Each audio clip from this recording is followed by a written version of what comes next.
Evangelho de João, capítulo 14, versículos de 22 a 27. Judas disse-lhe, não o Iscariotes: Senhor, qual é a causa por que te has de manifestar a nós e não ao mundo? Jesus respondeu-lhe: Se alguém me ama, guardará a minha palavra e meu Pai o amará, e nós viremos a ele e faremos nele a nossa morada. Aquele que não me ama, não observa as minhas palavras. E a palavra que ouvis não é minha, mas do Pai que me enviou. Disse-vos essas coisas, permanecendo convosco. Mas o Paráclito, o Espírito Santo, a quem o Pai enviará em meu nome, ele vos ensinará todas as coisas e vos recordará tudo o que vos tenho dito. Deixo-vos a paz, dou-vos a minha paz. Não vou-la dou como a dá o mundo. Palavra da salvação. Comentário João 14, de 22 a 27. São Gregório. Com efeito, a prova do amor são as obras. O amor de Deus nunca é ocioso. Opera coisas grandes, se é amor. Se recusa operá-las, amor não é. Deus desce aos corações de alguns, mas não faz ali sua morada, porque tais homens concebem pela compunção o temor de Deus. Mas, chegado o tempo da tentação, esquecem-se até mesmo de ter se compungido e assim voltar a cometer os pecados como se nunca os tivessem lastimado. Quem, pois, ama a Deus de verdade, ao seu coração vem o Senhor e faz ali a sua morada. Porque de tal forma este homem é adentrado pelo amor da divindade, que, chegado o tempo da tentação, não se afasta dele. Quem ama de verdade é aquele em quem o mal deleite não conquista o consentimento da alma. Tanto mais se desliga do amor do alto alguém, quanto mais se deleita com as coisas de baixo. Daí que siga: aquele que não me ama, não observa as minhas palavras. Para amar o Criador, portanto, requer-se a língua, a mente e a vida. O que em grego se chama Paráclito, em latim se diz advogado ou consolador. O Espírito Santo, pois, é chamado de advogado na medida em que intercede junto da justiça do Pai a favor dos pecadores desgarrados, incitando à súplica e oração aqueles que estão preenchidos de seu sopro.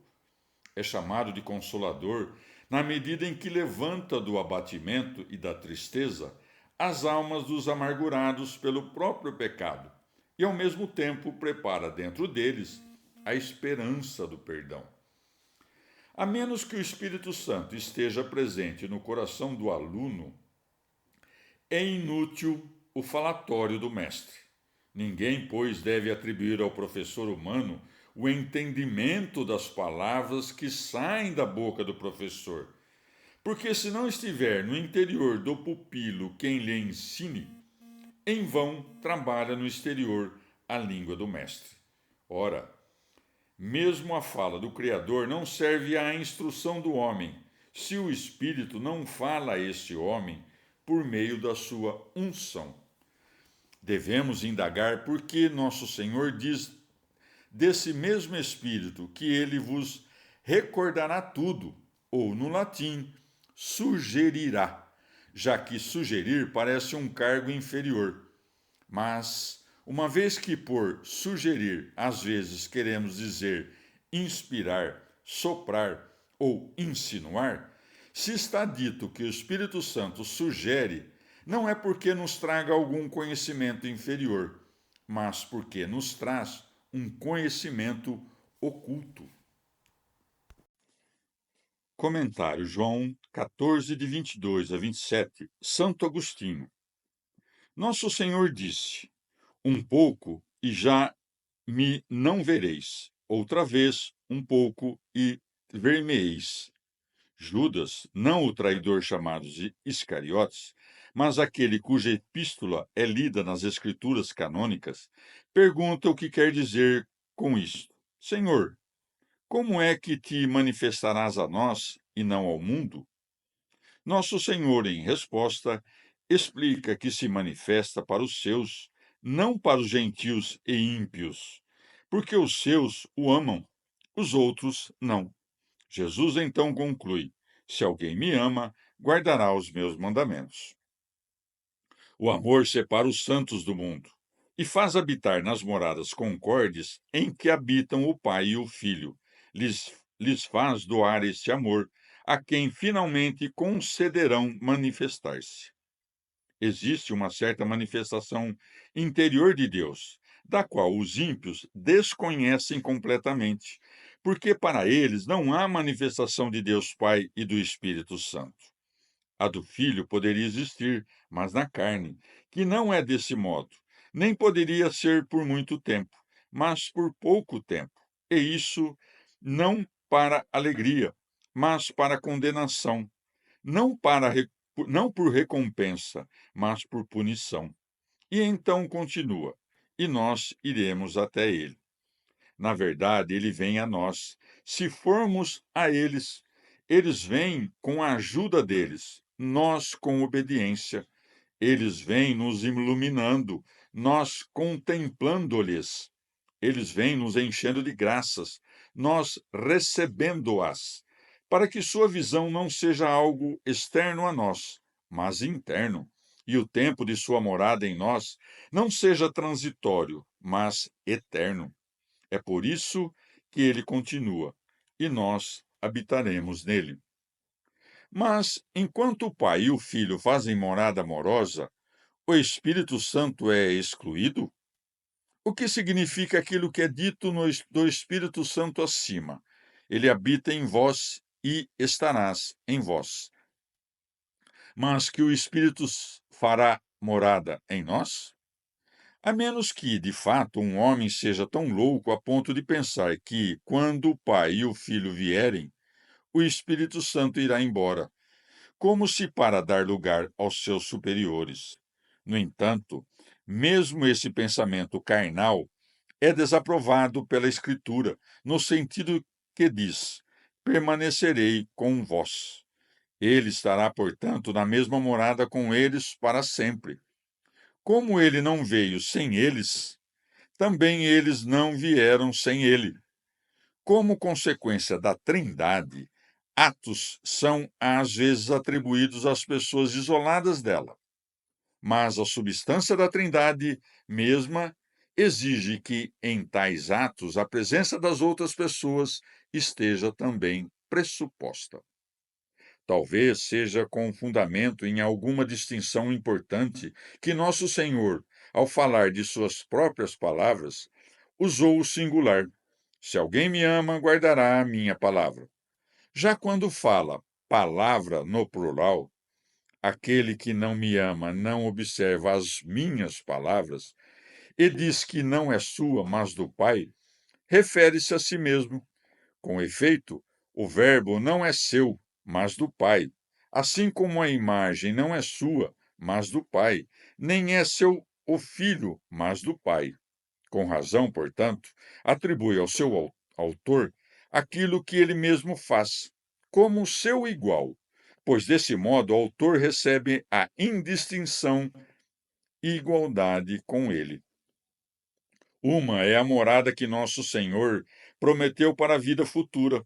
Outra é esta, que declara presente entre nós. Aquela é espiritual e é criada no interior das almas, esta corporal, e se exibe exteriormente aos olhos e orelhas. Mas, por acaso, é função do Filho falar e do Espírito Santo ensinar, de modo que, da fala do Filho, recebemos apenas as palavras e do ensino do Espírito Santo o entendimento delas? A Trindade inteira, portanto, tanto fala quanto ensina.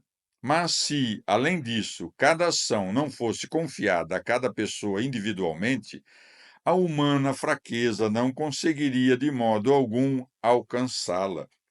O Paráclito, diz o Senhor, nos recordará, e aqui devemos entender também que somos ordenados a não esquecer que as advertências salutares, das quais Cristo nos recorda, dizem respeito à conservação da graça.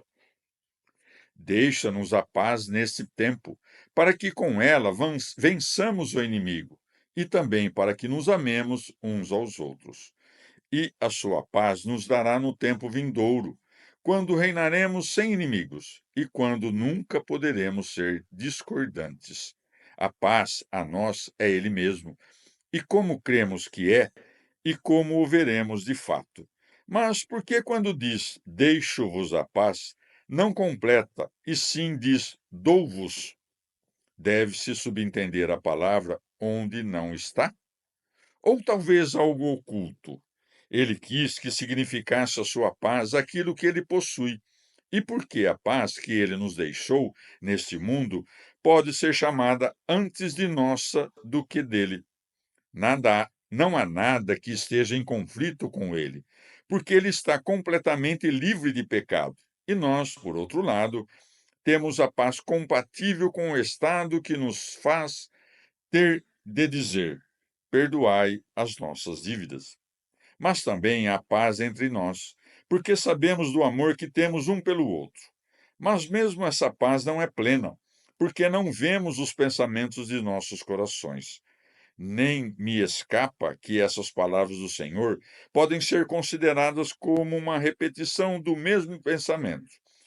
E como o Senhor continua: não vou-la dou como a dá o mundo, o que pode significar senão a paz dada por homens que amam o mundo? Eles concedem paz um ao outro para desfrutar o mundo sem perturbação. E quando eles concedem paz aos justos, de tal forma que eles param de persegui-los. A paz não pode ser verdadeira onde não há verdadeira concórdia, porque desunidos estão seus corações. Ora, a paz é a serenidade da mente, a bonança da alma, a simplicidade do coração, o laço de amor, a comunhão na caridade. E não poderá entrar na herança do Senhor quem não quiser observar o testamento da paz, nem poderá ter concórdia com Cristo quem quiser estar em discórdia com outro cristão.